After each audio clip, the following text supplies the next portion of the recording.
Inside spacious U.S. Bank Stadium. Today we've got what's always a hard-hitting battle in the NFC North, as it'll be the Detroit Lions taking on the Minnesota Vikings.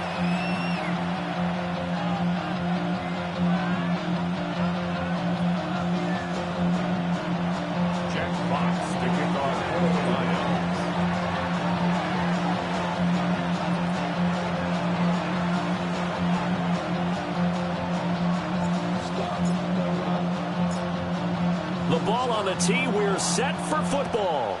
And we are underway from downtown Minneapolis. And this one over the back line of the end zone. Well, they definitely don't want to give him a shot at returning it. That's obvious. So the ball will come out to the 30.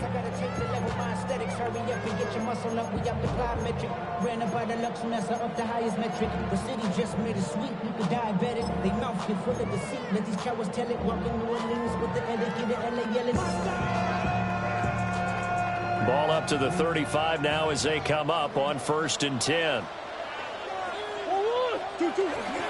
They'll run. Here's the rookie out of Arkansas. And this defense not giving him anything there. Maybe a yard up to the 36. You talk about this Lions defense. They've been very good this year against the pass, currently holding on to a top 10 ranking at number 10. And I'm struggling a little bit trying to really categorize this crew. They're top 10 in the league against the pass, but the bottom half of the league in sacking the quarterback. That doesn't make sense. Imagine if this group ever put pressure on the QB, they'd easily move into the top 5. And he'll have it past midfield almost to the 40 before being taken down. 22 yards on the catch and run, a first down.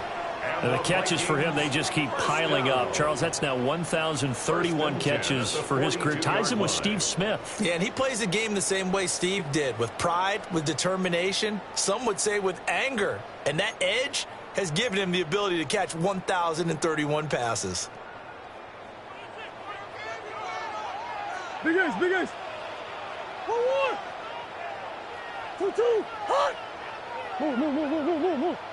2-2, what? Here's Murray. That is caught by Josh Oliver, the former San Jose State Spartan. Another big hitter there. This one good for 18. Well, the first drive here and the first time that we've called the big tight end's name, but I can assure you this, Charles, it won't be the last. No, it won't, because when he gets going, now it opens up opportunities on the perimeter, because that'll draw the defense towards him in the middle of the field. Now your wide receivers will get involved as this game goes on. A good gain again. That's now 31 yards combined on those last two plays. Quite the opening drive march they're on right now. It looks a lot like what we saw in practice prior to the game, doesn't it? You know, because on that last big practice beforehand, you go through your offensive script. You go through your play calling. You go through all the stuff and establish things. And it looks like it's going like clockwork right now for them. Now a 1st and 10 at the 11. Sit. 2-2. Easy, quick. Out of the gun, here's Murray. Now a run here off the RPO. He'll keep it. And he just throws this one away. Smart decision here this close to the end zone, and it brings up 2nd down. And here you're down in the red zone. You need to be smart, not force anything. So that's a wise decision to just get rid of the football.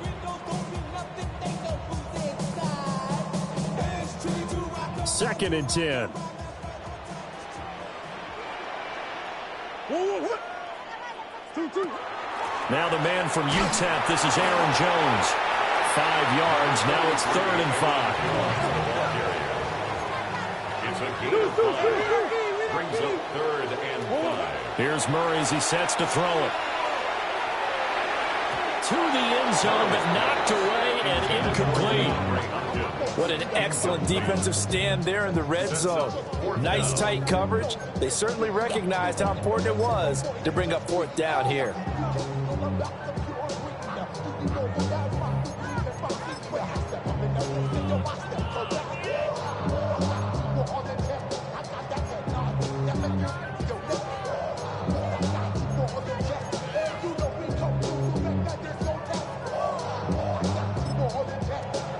Lions going to stop us momentarily as they call a timeout. They'll have 2 remaining as we step aside here in this first quarter.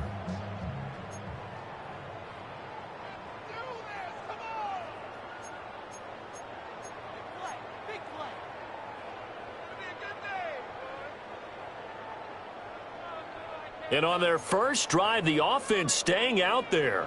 They're going to go for it on fourth. 2-2. Empty. They're going for it. Hits Murray. Looking for Jones, and it's intercepted. Jack Campbell with a pick.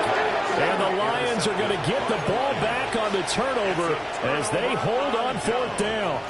Well, it's no secret he's had trouble this year with interceptions, and this is a bad start for him. First drive, throwing another pick. No matter who's broadcasting his game, that's how the conversation begins. Throwing too many interceptions. Can he take care of the football? If I were his backup, I'd be edging towards the coaches and saying, hey, how about giving me an opportunity?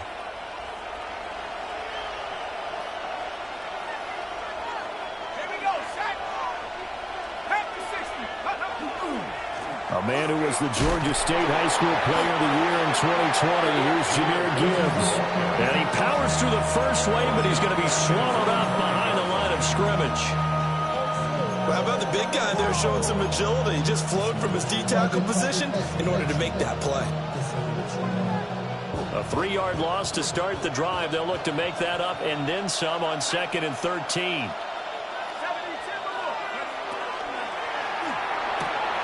That's to Amon-Ra St. Brown. Oh, what a juke into space. And all the way to the opposite 48. A big play there on the catch and run. 47 yards.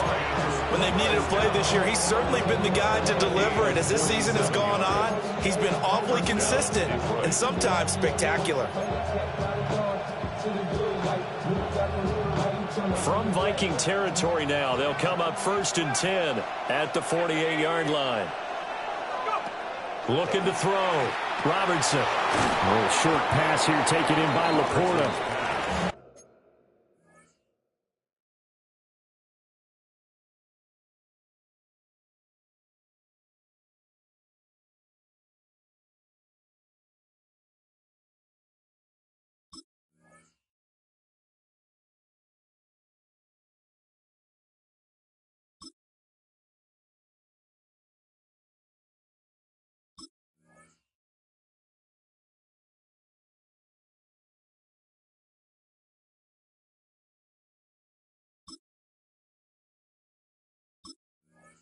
They'll wind up getting 7 on the play, and that's going to bring up 2nd down.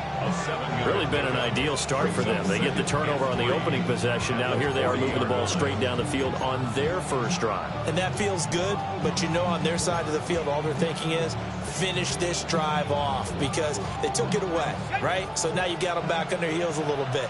Now go down, put a touchdown on them.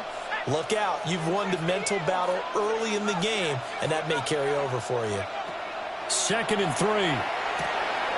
That throw taken in by Jamison Williams. And he takes this one in for the Lions touchdown. Jamison Williams with touchdown number 8 on the year. And the Lions use the early turnover to get on the board first here in this one. Extra point right down the middle. And it's now a 7-0 game. Vikings, nothing.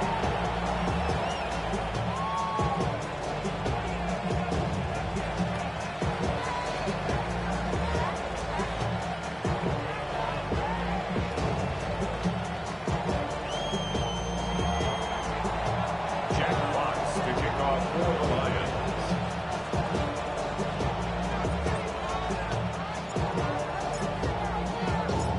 Here are the Lions now as they line up and kick this one away.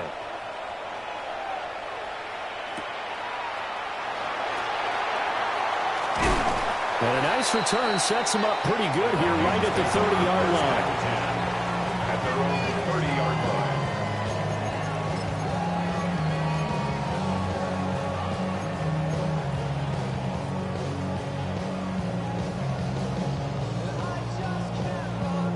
The Minnesota offense about ready to get this next drive underway. They threw an interception the first time they had the football, wound up leading to a touchdown the other way. How do you approach drive number 2? Going back to your game plan coming in. Oh, and his early struggles continue. Here's another one intercepted. It's Brian Branch with it. And they will take over at the 26-yard line.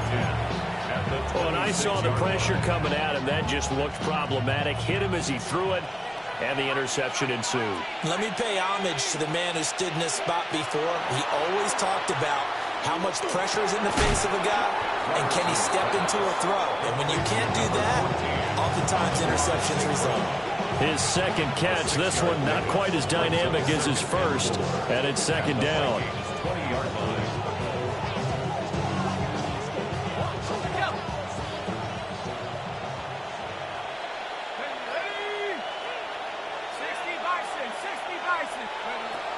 Back to throw. Robertson. And he'll get into the end zone. Touchdown, Detroit. Amon-Ra St. Brown. A 20-yard touchdown. And the Lions are able to strike quickly to add on to their lead. Point after, right down the middle. And it's now 14-0. 14.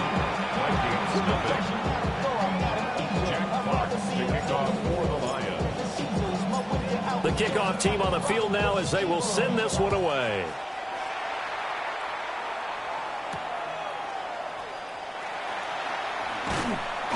And able to get this across the 20, but not much further as he's dropped at the 23-yard line.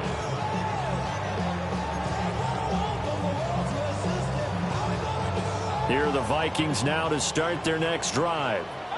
And for this offense, Charles, you got to think kind of crucial here to put something together on this drive, because remember last time out they threw the interception on the very first play. And you can't afford to let this defense keep building any more momentum. They're playing awfully well, and they're awfully confident right now. To me, it's time to attack and take some of that momentum back. But make sure you're selective in doing so. Understand where you want to throw the football and make sure it's open before the ball leaves your hands.